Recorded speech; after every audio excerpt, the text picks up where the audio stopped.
యేసుక్రీస్తు వారి నామములో అందరికీ వందనాలు. దేవుని యొక్క వాక్య భాగంలో నుండి లోకాసు వార్త 22వ అధ్యాయము. లోకాసు వార్త 22వ అధ్యాయము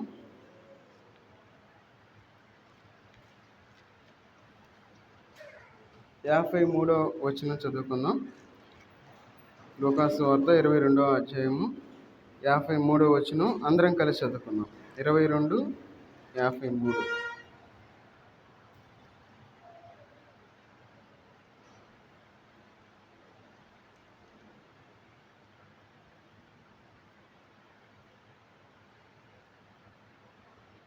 నేను అనుదినము మీ చెంత దేవాలయంలో ఉన్నప్పుడు మీరు నన్ను పట్టుకొనలేదు. అయితే ఇది మీ గడియయు అంధకార సంబంధమైన అధికారమును అనెను. ప్రార్థన చేసుకుందాం. మహోన్నతుడైన దేవా, సర్వాధికారి అయిన దేవా, నీకు వందనాలు తండ్రి. ఈ మధ్యాహ్నకాల సమయంలోనైనా మీ పాసందులో చేరి ఉపవాస కూడిక ఏర్పాటు చేసుకోవడానికి మీరు ఇచ్చిన కృపను బట్టి వందనాలు చెల్లించుకుంటూ ఉన్నాను తండ్రి. చేరి వచ్చిన బిడ్డలను బట్టి వందనాలు తండ్రి. ఇంకెవరైతే రావాల్సి ఉన్నారో త్వరపాటు రావడానికి తగిన సహాయం దయచేయండి. చదువుకున్న వాక్య భాగాన్ని దీవించి ఆశీర్వదించండి. మాకు కావాల్సిన ఆత్మీయ ఆహారాన్ని మాకు దయచేయండి. మీకు ఆత్మను మాకు తోడుగా ఉంచి నడిపించమని యేసుక్రీస్తు వారి నామంలో ప్రార్థించి అడిగి వేడుకుంటున్నాం తండ్రి. ఆమెన్. ఇక్కడ మనం చదువుకున్న వాక్య భాగాన్ని మనం పరిశీలించినట్లయితే, నేను అనుదినము మీ చెంత దేవాలయంలో ఉన్నప్పుడు మీరు నన్ను పట్టుకొనలేదు. అయితే ఇది మీ గడియయు అంధకార సంబంధమైన అధికారమును అనెను. యేసుక్రీస్తు వారి లోకంలో ఉన్నప్పుడు యేసుక్రీస్తు వారిని పట్టుకోవడానికి వచ్చినప్పుడు యేసుక్రీస్తు వారు చెప్పే మాట మనకి ఇక్కడ వినబడతా ఉంది. ఏమని? ఇది మీ గడియయు అంధకార సంబంధమైన అధికారమును. ఈ లోకంలో మనం ఎందుకు ఉపవాసం ఉండి ప్రార్థించాలి అంటే, మనం దేవుని సన్నిధిలో మనం ప్రార్థన చేయవలసిన వారంగా ఎందుకు ఉండాలి అంటే, ఈ అంధకార సంబంధమైన అధికారంలో నుండి మనం బయటపడటానికి మనం ప్రార్థించేవారుగా ఉండాలి. అందుకే యేసుక్రీస్తు వారు ఎట్లా అంటున్నారు, ఏమనంటే, ఈ మీ గడియయు అంధకార సంబంధమైన అధికారమును అనేను అని మనకి ఇక్కడ కనబడతా ఉంది. ఈ గడియ నుండి మనం బయటపడాలి. సహజంగా చాలామంది అనుకుంటారు, అయ్యా మంచి గడియ కాదు, మా టైం బాగోలేదు అంటారు. మన టైం బాగోపోవడానికి కారణం ఏంటంటే మనమే. సహజంగా ఈ లోకంలో అనుకుంటాం, ఏమని? అయ్యా పాపం వాళ్ళ టైం బాగాలేదు, ఇంత ముందు వరకు బాగానే ఉన్నారు, కానీ వాళ్ళ కుటుంబం ఎట్లా అయిపోయింది అనుకుంటూ ఉంటారు. కానీ మనం అంధకార సంబంధమైన అధికారంలో నుండి మనం బయటపడాలి అంటే, ఈ లోకంలో మనం జీవించేటప్పుడు మనం ఉపవాసం ఉండి ప్రార్థించేవారుగా ఉండాలి. లేదంటే మనం విజ్ఞాపన చేసేవారుగా ఉండాలి. ఎవరి జీవితంలో అయితే మనం విజ్ఞాపన చేసేవారుగా ఈ లోకంలో జీవిస్తూ ఉంటారో వారు ఈ అంధకారమైన అధికారం నుండి మనం బయటపడడానికి దేవుడు శక్తినిచ్చేవాడుగా ఉన్నాడు. అందుకే చూడండి, లోకాసు వార్త 11వ అధ్యాయము 20వ వచనం చదవండి. లోకాసు వార్త 11వ అధ్యాయము 20వ వచనం. అయితే నేను దేవుని వ్రేలితో దెయ్యములను వెళ్ళగొట్టుచున్న పక్షమున నిశ్చయముగా దేవుని రాజ్యము మీ ఎద్దకు వచ్చి ఉన్నది. బలవంతుడు ఆయుధములు ధరించుకొని తన ఆవరణమును కాచుకున్నప్పుడు అతని సొత్తు భద్రముగా ఉండును. అయితే అతని కంటే బలవంతుడైన ఒకడు అతని పైబడి జయించినప్పుడు అతడు నమ్ముకొనిన ఆయుధములన్నిటినీ లాగుకొని అతని ఆస్తిని పంచిపెట్టును. ఇక్కడ మనం చదువుకున్న వాక్య భాగంలో మనం చూసుకున్నట్లయితే ఇక్కడ ఒక మాట అంటా ఉన్నారు. ఏమని? నేను దేవుని వ్రేలితో దయ్యములను వెళ్ళగొట్టుచున్న పక్షమున నిశ్చయముగా దేవుని రాజ్యము మీ యొద్దకు వచ్చి ఉన్నది. మనం దేవుని యొక్క రాజ్యంలో మనం ఉన్నాం. ఎందుకంటే చూడండి, బలవంతుడు ఆయుధములు ధరించుకొని తన ఆవరణమందు కాచుకొని ఉన్నప్పుడు అతని సొత్తు భద్రముగా ఉండును. ఈ లోకంలో మనం జీవించేటప్పుడు మనం భద్రంగా ఉండాలి అంటే మనం ఉపవాస ప్రార్థన మనం కలిగి ఉండాలి. విజ్ఞాపన ప్రార్థన మనం కలిగి ఉండాలి. ప్రార్థించే అనుభవాన్ని మనం కలిగి ఉండాలి. అప్పుడు ఈ లోకంలో మనం భద్రం చేయబడతామని మనం గుర్తుపెట్టుకోవాలి. ఎందుకంటే అలాంటి బలాన్ని మనం పొందుకోగలుగుతాం. అందుకంటా ఉన్నాడు ఇక్కడ, బలవంతుడు ఆయుధములు ధరించుకొని. ఈ లోకంలో మనం బలంగా ఉండాలి అంటే మనం ఖచ్చితంగా దేవునికి ప్రార్థించేవారుగా ఉండాలి. దేవుని సన్నిధిలో మనం గడిపేవారుగా ఉండాలి. ఎప్పుడైతే మనం ఆ విధంగా మనం గడిపేవారుగా ఉంటామో అపవాది కంటే ఎక్కువ బలాన్ని దేవుడు మనకిస్తాడు. కాబట్టి అపవాది అధికారంలో నుండి మనం బయటపడటానికి అవకాశం ఉంటుంది.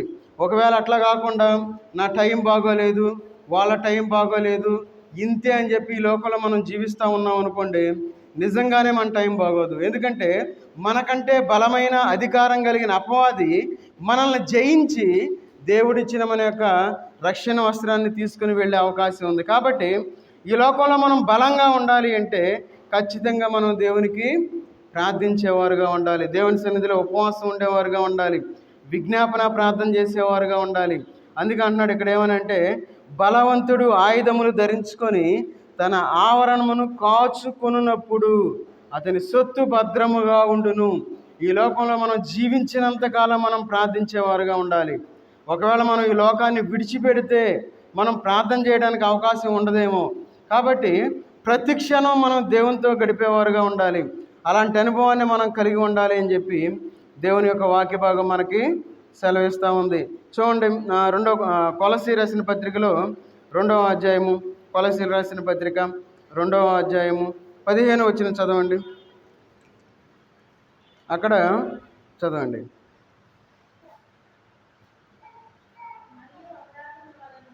మరియు అపరాధముల వలనను శరీరమందు సున్నతి పొందక ఉండుట వలనను మీరు మృతులై ఉండగా దేవుడు వ్రాతపూర్వకమైన ఆజ్ఞల వలన మన మీద రుణముగాను మనకు విరోధముగా ఉండిన పత్రమును మేకులతో సిలువకు కొట్టి దాని మీద చేవ్రాతను తుడిసివేసి మనకు అడ్డము లేకుండా దాన్ని ఎత్తివేసి మన అపరాధములన్నిటినీ క్షమించి ఆయనతో కూడా మిమ్మును జీవింపజేసెను.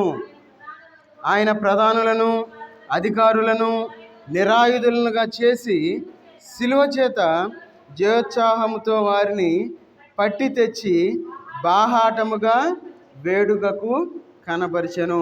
మనం ఎలాంటి వారం అంటే ఈ లోకంలో జీవించేటప్పుడు ఈ లోకంలో మనం పాపంలో శాపంలో జీవిస్తూ ఉన్నాం. ఎందుకంటా ఉన్నాడు ఏమనంటే, మనము అపరాధముల వలనను, ఈ లోకంలో మనం అపరాధం చేసాం, ఈ లోకంలో మనం జీవిస్తూ ఉన్నప్పుడు అనేకమైన పాపాలు చేసేవారుగా ఉన్నాం, దేవుణ్ణి దూషించేవారుగా ఉన్నాం, దేవుణ్ణి ద్వేషించేవారుగా ఉన్నాం, అనేకమైన తప్పిదాలు చేసి దేవునికి శత్రువుగా మారిపోయాం.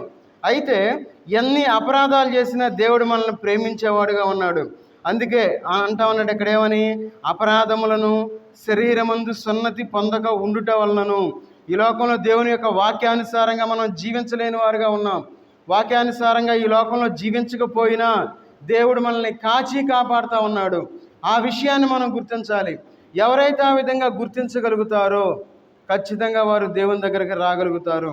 అందుకే ఇక్కడ అంటా ఉన్నాడు ఏమని, మీరు ఏమంటా ఉన్నాడు, సున్నతి గురించి చెప్తా ఉన్నాడు. మీరు మృతులై ఉండగా దేవుడు విధి రూపకమైన ఆజ్ఞల వలన మన మీద రుణముగాను మనకు విరోధముగా ఉండిన పత్రమును. చూడండి, దేవుడు మనల్ని ఎంతగానో ప్రేమిస్తూ ఉన్నాడు.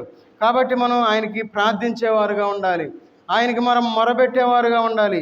అందుకంటున్నాడు, ఆయన ప్రధానులను అధికారులను నిరాయుధులుగా చేసి సిలువ చేత జయోత్సాహముతో దేవుడు అపవాదిని జయించి మనకు విజయాన్ని ఇచ్చినట్లు మనం చూస్తూ ఉన్నాం. కాబట్టి మనం దేవుని యొక్క సన్నిధిలో ఏ విధంగా జీవించాలంటే, ఆయన యొక్క సన్నిధిలో మనం సంతోషంగా మనం ఉపవాసం ఉండి ప్రార్థించేవారుగా ఉండాలి, సంతోషంతో మనం దేవునికి మొర్రబెట్టేవారుగా ఉండాలి అని చెప్పి దేవుని యొక్క వాక్య భాగం మనకు సెలవిస్తూ ఉంది. అందుకే అంటున్నాడు ఏమనంటే, వారిని పట్టి తెచ్చి బాహాటముగా వేడుకకు కనపరిచెను.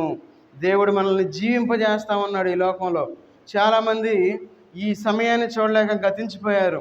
మన చుట్టుపక్కల ఎంతోమందిని మనం చూస్తూ ఉన్నాం. కానీ దేవుడు మనల్ని ప్రేమించి మనల్ని పోషిస్తూ మన చుట్టూ కంచె వేసి ఆయన మనకు ఒక రక్షణగా మన పక్కన నిలబడి ఉంటే, దేవుడిచ్చే రక్షణ మనం తీసుకోకుండా ఈ లోకంలో మన ఇష్టానుసారంగా ఈ లోకంలో జీవిస్తా మనం తిరుగుతూ ఉన్నాం. అందుకే చూడండి, 2వ దశలోనికి రాసిన పత్రిక 2వ అధ్యాయము, 2వ దశలోనికి రాసిన పత్రిక 2వ అధ్యాయము 8వ వచనం చదవండి.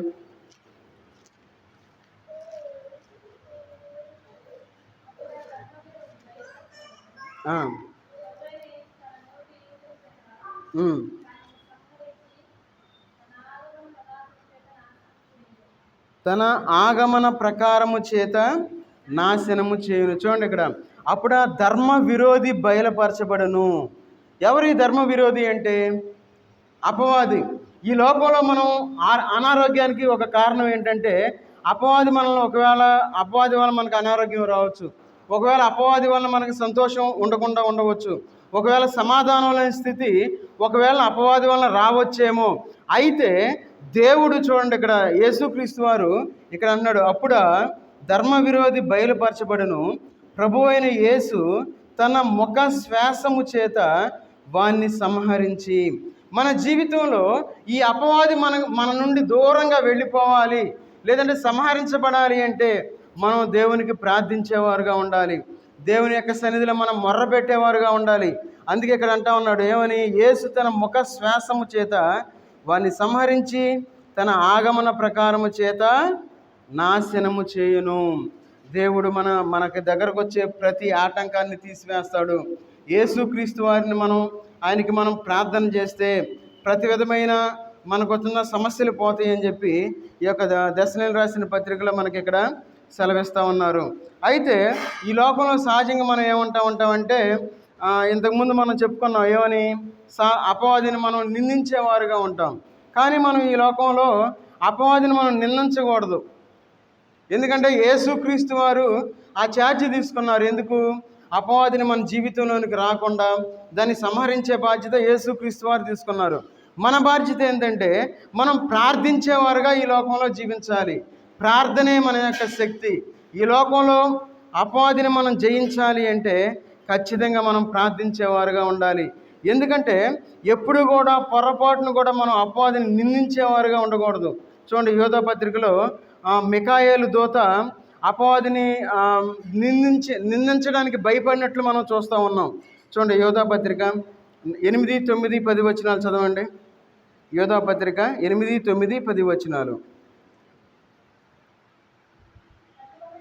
అటువలనే వీరును కలలుగనుచు, శరీరమును అపవిత్రపరుచుకొనుచు, ప్రభుత్వమును నిరాకరించుచు, మహాత్ములను దూషించుచు ఉన్నారు.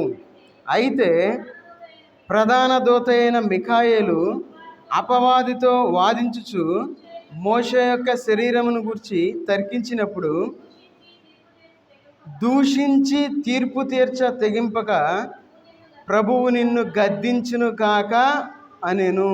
చాలు. ఇక్కడ మనం చదువుకున్న వాక్య భాగంలో మిఖాయేలు ఏం చేసింది? ఆ దేవదూత ఏం చేస్తా ఉన్నాడంటే, ప్రభువు నిన్ను గద్దించునుగాక నేను. అంతే.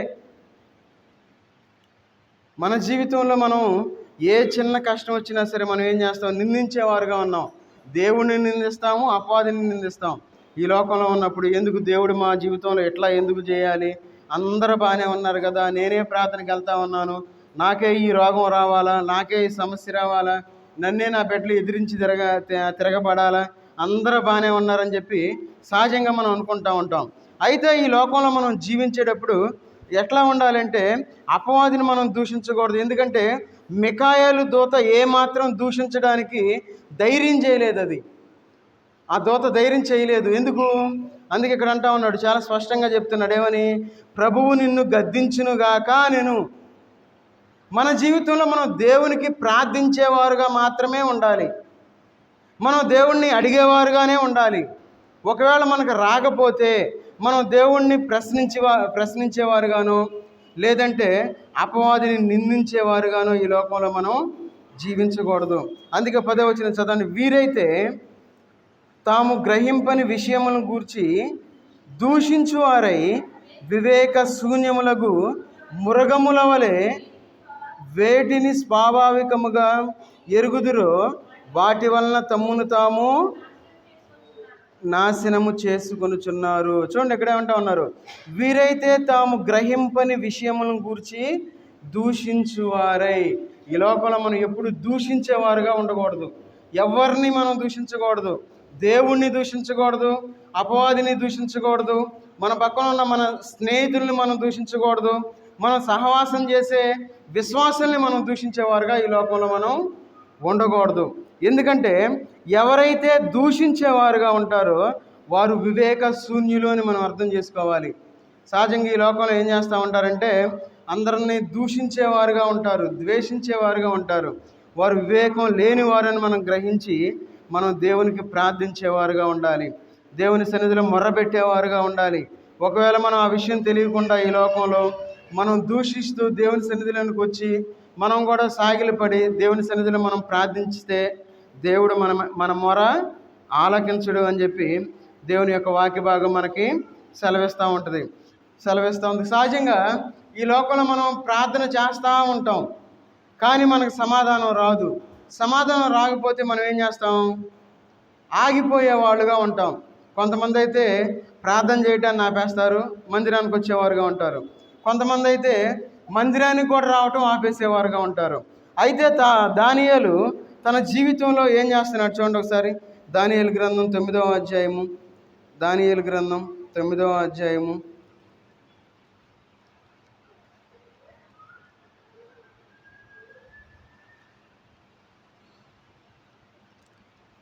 19వ వచనం చదవండి.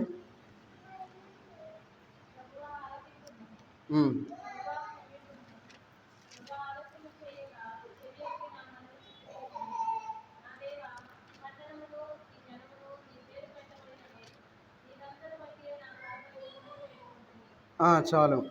ఇక్కడ మనం చదువుకున్న వాక్య భాగంలో దానియేలు ప్రార్థన ఎట్లా ఉందంటే, ప్రభువా ఆలకించుము, ప్రభువా క్షమించుము, ప్రభువా ఆలస్యము చేయక చెవియొగ్గి నా మనవి చిత్తగించుము అంటా ఉన్నాడు. ఇక్కడ మనకు 3 మాటలు వినబడతా ఉంది. ఏమని? ప్రభువా ఆలకించుము అంటా ఉన్నాడు, తర్వాత క్షమించుము అంటా ఉన్నాడు, ఆలస్యం చేయకుండా నా మనవి చిత్తగించుము అంటా ఉన్నాడు. అంటే దానియేలు ప్రార్థన చేస్తూ ఉన్నాడు. ప్రార్థన చేసేటప్పుడు దానియేలు ప్రార్థనకి సమాధానం రాకపోయినప్పుడు దేవుణ్ణి అడుగుతూ ఉన్నాడు. ఏమని? ప్రభువా ఆలకింపుము. మన జీవితంలో మనం ప్రార్థన చేసేటప్పుడు మనం దేవుణ్ణి అడిగేవారుగా ఉండాలి. ఏమనంటే, అయ్యా నా మొర ఆలకించు అని చెప్పి మనం దేవుణ్ణి అడిగేవారుగా ఉండాలి. తర్వాత ప్రభువా నా పాపాన్ని క్షమించు, ఒకవేళ నీకు విరుద్ధంగా ఈ లోకంలో జీవిస్తూ ఉన్నానేమో, నా పాపాలను క్షమించి నా ప్రార్థన చిత్తగించుము అని చెప్పి మనం దేవుని యొక్క సన్నిధిలో అడిగేవారుగా ఉండాలి. దేవుణ్ణి అడిగి మనం పొందుకునేవారుగా ఉండాలి. అసలు మనం ప్రార్థనే చేయలేదనుకోండి, మరి ఈ లోకంలో మనం పొందుకుంటామా? ఈ లోకంలో మనం ఏదైనా కావాలి అంటే మనం పై అధికారుల దగ్గరికి వెళ్ళి అడిగేవారుగా ఉంటాం. అడిగి వాళ్ళ దగ్గరికి 1-10 సార్లు మనం తిరిగి వాటిని పొందేవారుగా ఉన్నాం.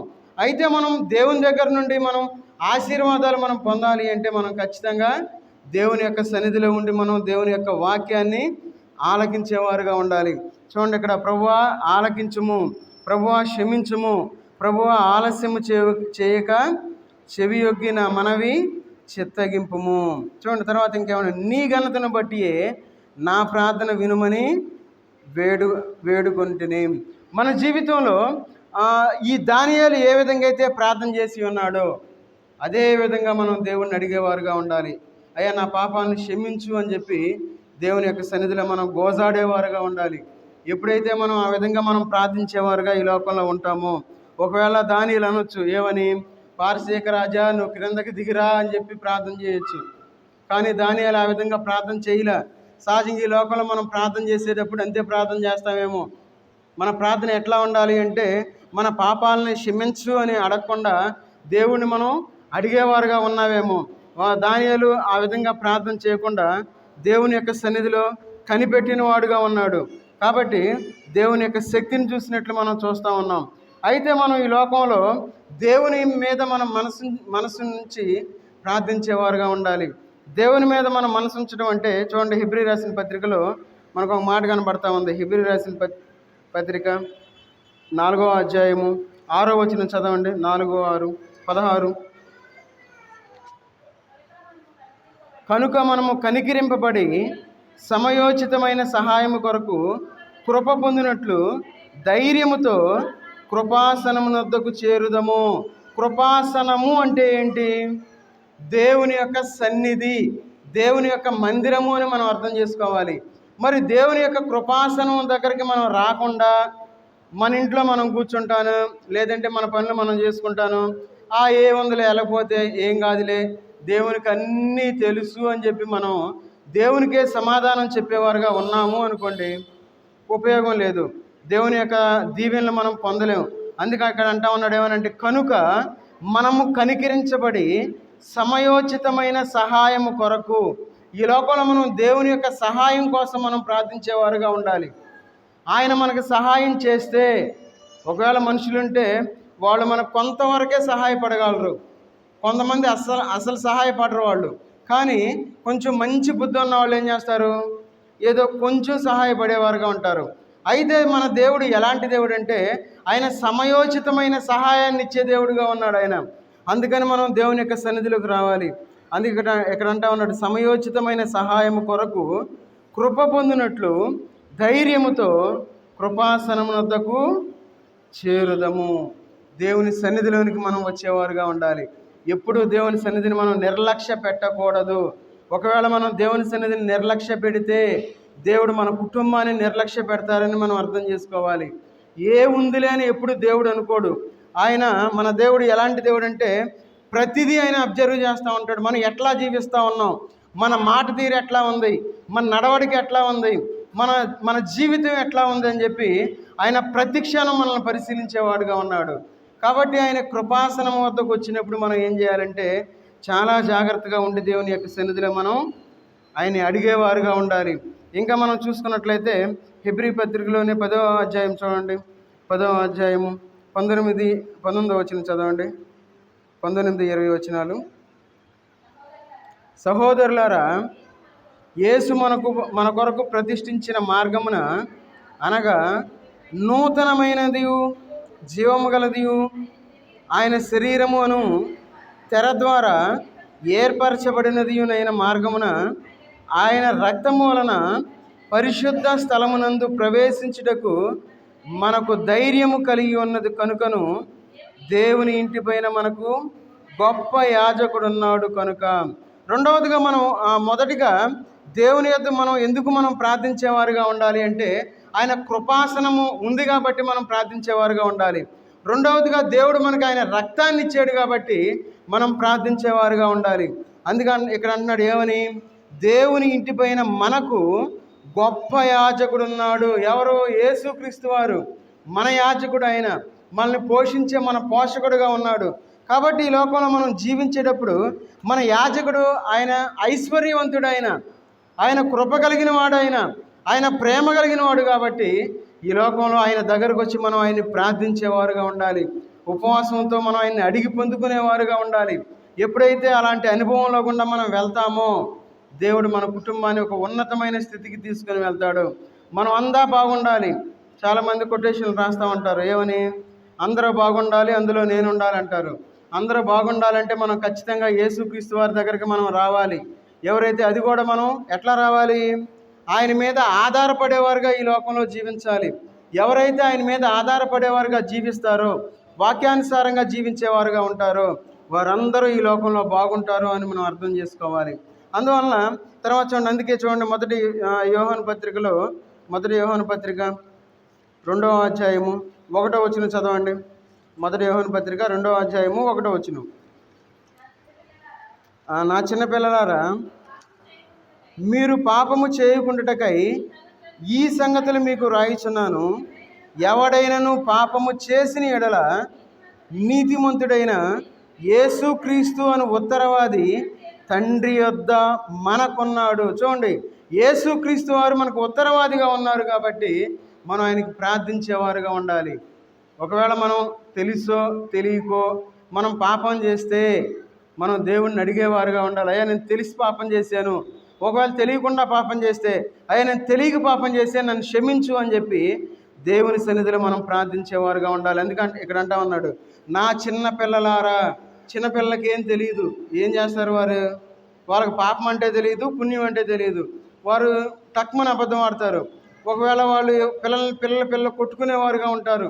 అంటే వారి యొక్క జీవితంలో అంటే మనల్ని కూడా ఇట్లా పోలుస్తూ ఉన్నారు ఏమని, నా చిన్న పిల్లలారా, మీరు తెలియక పాపం చేస్తూ ఉన్నారు కాబట్టి మీరు క్షమించడానికి మీకు ఉత్తరవాది తండ్రి దగ్గర ఉన్నారని చెప్పి ఇక్కడ దేవుని యొక్క వాక్య భాగంలో సెలవిస్తూ ఉన్నారు. ఎందుకన్నాడు, ఎవడైనను పాపము చేసిన ఎడల నీతిమంతుడైన యేసుక్రీస్తు అని ఉత్తరవాది తండ్రి యొద్ద మనకున్నాడు. మనం ఎందుకు ప్రార్థించాలి అంటే, మనకు ఉత్తరవాది యేసుక్రీస్తు వారు ఉన్నారు కాబట్టి దేవుని సన్నిధిలో మనం ఉపవాసం ఉండి ప్రార్థించేవారుగా ఉండాలి. దేవుడు మనల్ని అడుగుతూ ఉంటాడు ఏమని, మన గురించి యేసుక్రీస్తు వారు చెబుతూ ఉంటారు, అయ్యా ఫలానా వ్యక్తి, అయ్యా వద్దు అతనికి ఇంకా టైం ఇద్దాం, ఇంకా కొన్ని సంవత్సరాలు చూద్దాం, లేదంటే ఈరోజు చూద్దాం అని చెప్పి దేవుడు మనకి టైం ఇచ్చేవాడుగా ఉన్నాడు. చాలామంది ఆ టైం లేని ఉన్నారు కాబట్టి ఈ లోకాన్ని చూడలేకుండా గతించిపోయిన వారుగా ఉన్నారు. కాబట్టి మనకు ఉత్తరవాదిగా యేసుక్రీస్తు వారు ఉన్నారు కాబట్టి మనం ఆయనకి ప్రార్థించేవారుగా ఉన్నాం. యేసుక్రీస్తు వారు ఎలా ఉన్నారంటే చూడండి, మొదటి యోహాను పత్రికలోనే 4వ అధ్యాయము 4వ వచనం చదవండి. చిన్నపిల్లలారా, మీరు దేవుని సంబంధులు, మీలో ఉన్నవాడు లోకములో ఉన్నవాని కంటే గొప్పవాడు కనుక మీరు వారిని జయించి ఉన్నారు. చూడండి, మనలో ఎవరున్నారంటే గొప్పవాడు ఉన్నారు. ఎవరు? యేసుక్రీస్తు వారు. ఇంత గొప్ప దేవుణ్ణి మనం కలిగి ఉండి మరి మనం దేవుని దగ్గరికి ఎందుకు రాలేకపోతా ఉన్నాం? నిజమైన క్రైస్తవుల్లాగా ఈ లోకంలో ఎందుకు జీవించలేకపోతా ఉన్నాం? మనం ఇంతకుముందు గురువారం మనం సహవాసం గురించి కొన్ని మాటలు మనం ధ్యానించాం. చాలా సహవాసాల్లో సహవాసం లేదు కాబట్టి అక్కడ ఏముందంటే సమాధానం లేని స్థితిలో జీవిస్తూ ఉన్నారు. ఎవరైతే దేవుని సంబంధులుగా ఉంటారో వారు సహవాసం కలిగి ఉంటారు, దేవుని సన్నిధిలో కనపడేవారుగా ఉంటారు. అందుకే ఇక్కడ అంటా ఉన్నారు ఏమనంటే, మీలో ఉన్నవాడు లోకంలో ఉన్నవాని కంటే గొప్పవాడు. గొప్ప దేవుణ్ణి మనం కలిగి ఉన్నాం. మన దేవుడు ఎలాంటి దేవుడు అంటే, మనకి చివరి మూమెంట్లో దేవుడు మనకి సహాయం చేస్తాడు. మనం అనుకోం, ఎక్స్పెక్ట్ చేయం, ఏంది ఈ విధంగా జరిగిద్ది అని చెప్పి మనం ఎప్పుడు అనుకోం. కానీ దేవుడు మనకి సహాయకుడుగా ఉన్నాడు. ఆయన అట్లా సహాయం చేస్తూ మనకి విజయాన్ని ఇచ్చే దేవుడుగా ఉన్నాడు. కాబట్టి మనం ప్రార్థించవలసిన వారుగా ఉన్నాం, ఉపవాసం ఉండవలసిన వారుగా ఉన్నాం, విజ్ఞాపన ప్రార్థన చేయవలసిన బాధ్యత కలిగిన వారుగా ఈ లోకంలో జీవించాలి. ప్రార్థన అంటే మనం రాలేం. ఎందుకు రాలేము? మన జీవితాలు మారుతాయి కాబట్టి మనం రాలేం. మన జీవితాలు మారితే అట్లా మనం దీవించబడాలి, ఖచ్చితంగా మనం దీవించబడాలి. మనందరం పరలోకానికి వెళ్ళాలి, పరలోకంలో సంతోషంగా జీవించాలి. ఈ లోకంలో ఎప్పుడు ఎవరు ఎట్లా పోతారో ఎవరికి తెలియదు.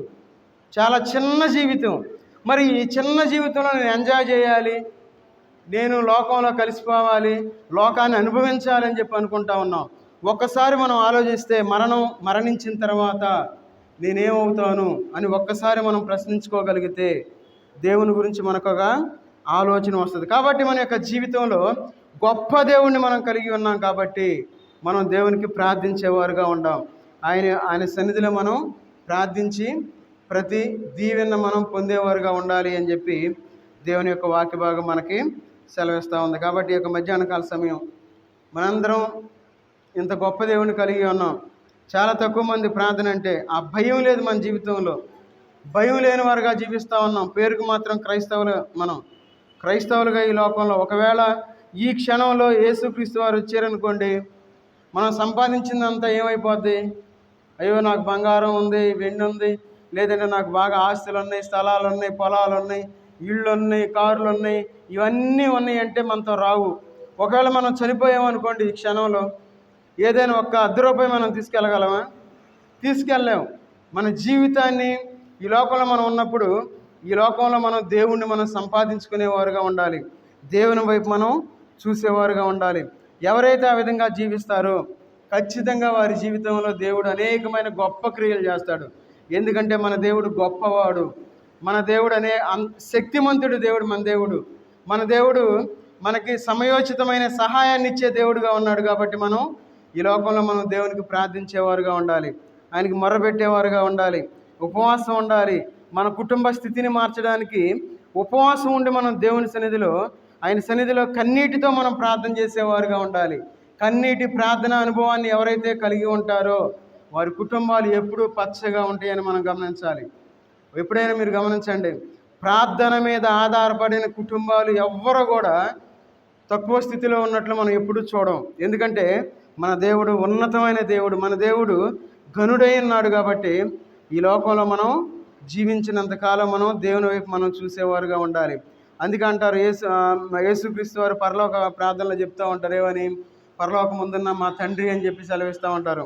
మనం ప్రార్థన చేసేటప్పుడు మనం తండ్రికి మనం ప్రార్థించేవారుగా ఉండాలి. చాలామంది తెలియక ఏం చేస్తున్నారంటే యేసుక్రీస్తు వారి పేరుతో చేయొచ్చు, కాదంటలేదు. మనం నూతన నిబంధనలో ఉన్నాం కాబట్టి యేసుక్రీస్తు వారి ద్వారా మనం తండ్రికి మనం ప్రార్థించేవారుగా ఉండాలి. అందుకే చూడండి, యోహాను సువార్త 16వ అధ్యాయంలో మనం నూతన యుగంలో ఉన్నట్లు మనకి ఇక్కడ చూపిస్తూ ఉన్నారు. యోహాను సువార్త 16వ అధ్యాయము 23వ వచనం చదవండి.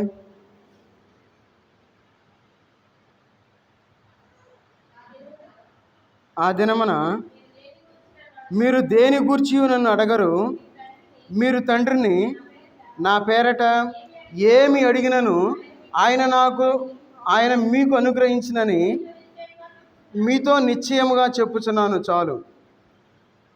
ఇక్కడ యేసుక్రీస్తు వారు ఉన్నప్పుడు ఏం జరిగిందంటే యేసుక్రీస్తు వారి పేరుతో ప్రార్థించేవారుగా ఉన్నారు. అందుకే ఇక్కడ అంటా ఉన్నారు, ఆ దినమున మీరు దేని గూర్చి నన్ను అడగరు అంటా ఉన్నారు. యేసుక్రీస్తు వారు ఈ మాట చెప్తా ఉన్నారు. తర్వాత ఏమన్నారు, మీరు తండ్రిని నా పేరట ఏమి అడిగినను. అక్కడికి వచ్చేవారికి యుగం మారిపోయింది. ఏమైంది? పాత యుగంలో యేసుక్రీస్తు వారిని డైరెక్ట్గా అడిగారు. ఎప్పుడైతే యేసుక్రీస్తు వారు చనిపోయి తిరిగి లేచారో, లెగిసిన తర్వాత ఈ యుగం, కొత్త యుగంలో మనం తండ్రిని అడగాలి. అందుకంటారు, మీరు తండ్రిని నా పేరట ఏమి అడిగినను ఆయన మీకు అనుగ్రహించినని మీతో చెప్పుచున్నాను అని రాయబడలా. ఒకవేళ రాయొచ్చు, ఏమని? మీరు నా పేరట ఏం అడిగినను మీతో చెప్పుచున్నాను అని రాయలా. నిశ్చయముగానే ఒక మాట రాస్తా ఉన్నారు చూడండి, మీతో నిశ్చయముగా చెప్పుచున్నాను అంటే ఖచ్చితంగా దేవుడు మనం ఏది అడిగినా ఇచ్చేవాడుగా ఉన్నాడు. అందుకే 24వ వచనం చదవండి. ఇది వరకు మీరేమీ నా పేరట అడగలేదు, మీ సంతోషము పరిపూర్ణమగునట్లు అడుగుడి, మీకు దొరుకును. మన జీవితంలో మనం యేసుక్రీస్తు వారి ద్వారా అనేకమైన మేళ్ళు పొందేవారుగా ఉన్నాం. ఏది అడిగినా దేవుడు మనకిచ్చేవాడుగా ఉన్నాడు. కాబట్టి మనం తండ్రిని మనం అడిగేవారుగా ఉండాలి యేసుక్రీస్తు వారి నామంలో. చాలామంది తెలియక ప్రార్థన చేసినప్పుడు మనకు ఆటోమేటిక్గా అర్థమైపోద్ది వాళ్ళు ఎంత అనుభవం కలిగిన వారు. ఒకవేళ ఎందుకంటే ఈ మాట చూపించింది, వారు ఇంకెక్కడో ఉన్నారు అంటే వారు ఇంకా తెలియలే, ఈ వాక్యం చూడలేదు కాబట్టి ఇట్లా ప్రార్థన చేస్తే తప్పు కాదు, ఎట్లయినా ప్రార్థన చేయొచ్చు. కాబట్టి మనం చాలా జాగ్రత్తగా ఉండాలి దేవుని యొక్క వాక్యాన్ని మనం చదివేటప్పుడు. ఎందుకంటే చూడండి, యోహాను సువార్త 20వ అధ్యాయము 17వ వచనం చదవండి. యోహాను సువార్త 20వ అధ్యాయము 17వ వచనంలో యేసు ఆమెను చూచి, నేను ఇంకా తండ్రి యొద్దకు ఎక్కిపోలేదు కనుక నన్ను ముట్టుకొనవద్దు, అయితే నా సహోదరుల యొద్దకు వెళ్ళి నా తండ్రియు మీ తండ్రియు, నా దేవుడును మీ దేవుడినైన వాని యొద్దకు ఎక్కిపోవచ్చున్నానని వానితో చెప్పాను. చూడండి, నా తండ్రి మీ తండ్రి. మన తండ్రి ఎవరు? తండ్రి అయిన దేవుడిని మనం ఇప్పుడు తండ్రిగా కలిగి ఉన్నాం.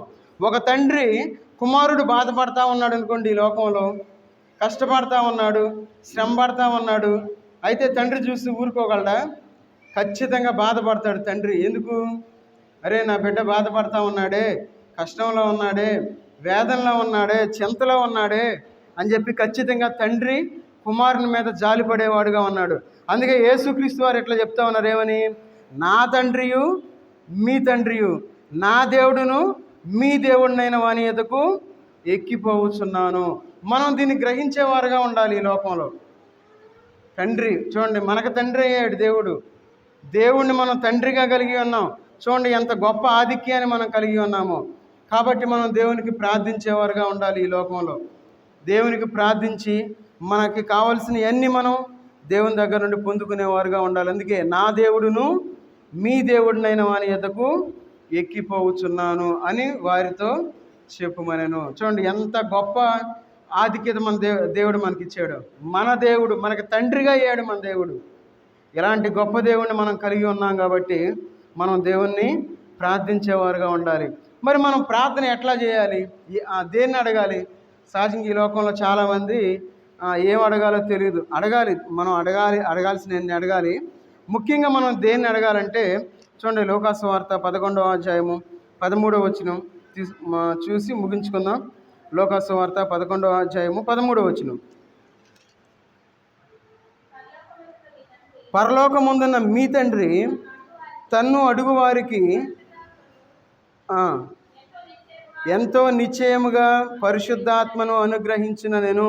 ఈ లోకంలో మనం దేన్ని మనం అడగాలంటే పరిశుద్ధాత్మను మనం అడిగేవారుగా ఉండాలి. పరిశుద్ధాత్మను మనం అడిగేవారుగా ఉండాలి. ఎవరైతే పరిశుద్ధాత్మ కలిగి ఉంటారో వారు దేవుణ్ణి ఎప్పుడూ విడిచిపెట్టరు. వారి జీవితాంతం దేవునితో కలిసి ఉండాలి అని ఆశపడేవారుగా ఉంటారు. యేసుక్రీస్తు వారు చనిపోయేటప్పుడు తండ్రి అయిన దేవుణ్ణి, పరిశుద్ధాత్మని వదిలిపెట్టాలని అంటారు. ఏమని? తండ్రి, నా ఆత్మ నీకు అప్పగించుకుంటున్నానని చెప్పి ఆ శిలువలో వేదన పడతాడు. ఎందుకంటే ఆ శ్రమలను బట్టిగా దేవుడు వేదన పడేది. ఆ శ్రమలను బట్టి కాదు దేవుడు బాధపడేది. దేని బట్టి బాధపడతా ఉన్నాడంటే ఆ యొక్క ఎడబాటును భరించలేక యేసుక్రీస్తు వారు ఎంతగానో ప్రార్థించినట్లు మనం చూడగలం. ఆయన ఆ తోటలో ప్రార్థిస్తూ ఉన్నప్పుడు ఆ యొక్క చెమట రక్తం రూపంలో బయటకు వస్తూ ఉంది. అంటే తన శరీరంలో ఎంతో కష్టాన్ని అనుభవిస్తూ ఉన్నాడు. శరీరంలో ఉన్న ఆ చెమట నీరు మొత్తం బయటకు వచ్చేసింది. తర్వాత రక్తం బయటకు వస్తూ ఉంది. ఎంతో బాధలో ఉన్నాడు. తండ్రి, నీ చిత్తమైతే ఈయన నా యొద్ద నుండి తొలగించు అని చెప్పి అడుగుతూ ఉన్నాడు. కాబట్టి ఈ లోకంలో మనం జీవించేటప్పుడు మనం పరిశుద్ధాత్మ కోసం మనం ప్రార్థించేవారుగా ఉండాలి. అందుకే అన్నాడు, పరలోకమందున్న మీ తండ్రి తన్ను అడుగు వారికి ఎంతో నిశ్చయముగా పరిశుద్ధాత్మను అనుగ్రహించెను. మన జీవితంలో పరిశుద్ధాత్మ మనం ఎప్పుడైతే కలిగి ఉంటామో మనం దేవునికి దగ్గరగా జీవించేవారుగా ఉంటాం. వాక్యానుసారంగా జీవించేవారుగా ఉంటాం. ఆయనకి ఇష్టలంగా ఈ లోకంలో జీవించేవారుగా ఉంటాం. కాబట్టి పరిశుద్ధాత్మ కోసం మనం ప్రార్థించేవారుగా ఉండాలి. కాబట్టి ఇక మధ్యాహ్న కాల సమయంలో మనం ఈ ఉపవాసం ఉండి మనం దేవుని సన్నిధిలోకి వచ్చి ఉన్నాం. దేవుని యొక్క సన్నిధిలో విజ్ఞాపన చేయడానికి వచ్చి ఉన్నాం. కాబట్టి మనం దేవుణ్ణి అడగాలి, అయ్యా నాకు పరిశుద్ధాత్మను కలుగజేయి అని చెప్పి మనం దేవుణ్ణి అడిగి మనం పరిశుద్ధాత్మను పొందుకునేవారుగా ఉండాలి. ఇంకా మనం వాక్యానుసారంగా మనం దేవునికి ప్రార్థించి మన కుటుంబం సరిదిద్దబడడానికి, రక్షణలోనికి రావడానికి మనం ప్రార్థించేవారుగా ఉండాలి. ఎందుకంటే దేవుని రాకడా మన పోకడా ఎప్పుడో మనకు తెలియదు. కాబట్టి చాలా రెడీగా ఉండాలి మనం. ఎప్పుడు దేవుడు వచ్చినా నేను వస్తాను, నేను పోయినా దేవుని దగ్గరికి వెళ్తాను అనే గ్యారంటీ మనం కలిగి ఉండాలి. ఆ గ్యారంటీగా మనం జీవించాలంటే మనం పరిశుద్ధాత్మ కలిగి మనం ఈ లోకంలో జీవిస్తే మనం దేవుని యందు భయభక్తులు కలిగిన వారుగా ఉంటాం. కాబట్టి ఈ మధ్యాహ్న కాల సమయంలో మనం దేవునికి ప్రార్థన చేద్దాం. అందరూ తల్ల వంచి ఒకరి తర్వాత ఒకరు ప్రార్థనలో ముందుకు సాగుతాం.